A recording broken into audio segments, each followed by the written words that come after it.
have been made with intent. And you could realize the seriousness, the discipline in it, something which I had seen even in the Dalal Consultants' works then.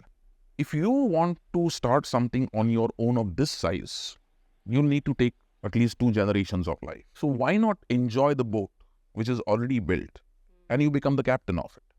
A lot of empathy is required. A lot of going out there and trying to know, what is happening at the grassroots level is required. And our country is such that we have such a huge population who is suffering a kind of spatial injustice, like just because spatial injustice because we are architects here. Exactly. So it is our responsibility to go out there, and then what are the tools? How do you really understand those lives? How do you do that?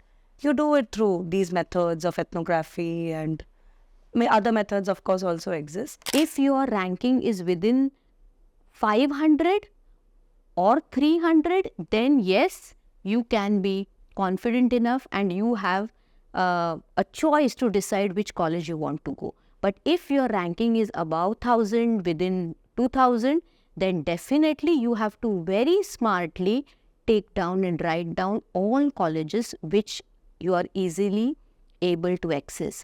I remember a time in one of the offices, I wouldn't name which, but when things were down in the dumps, and this was in the year, I don't want to mention the year because you'll realize where I was then.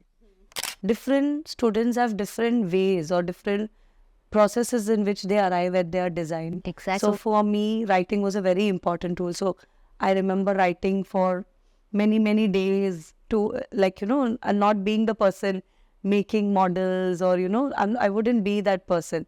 So the thing is, creativity, architecture does not necessarily mean creativity. It's not necessarily that you have to be a good craftsperson because nowadays everything's done by machines. But if you have a creative streak for design, yes, you want to identify or you need to have somebody identify for you what you're good at in this field.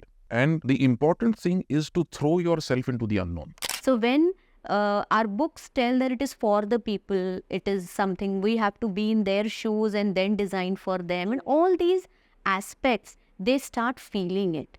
And I suppose, Nisha, your firm is doing just that, just perfect way of making these students realize, because there are so many students of mine who have interned with you. Right. And you have taken up different projects. You have taken the recent Govandi one which you did. It was almost like, mapping that entire community through its tradition, culture.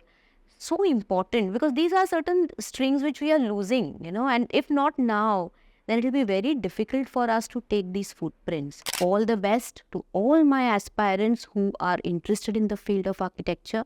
Let me tell you, if you're choosing architecture, you have made a wonderful choice and you will never regret it ever in your life. It is a holistic profession and it will develop you amazingly into a wonderful human being. So don't forget to subscribe and don't forget to go through our previous podcast to understand and get aware about the field of architecture.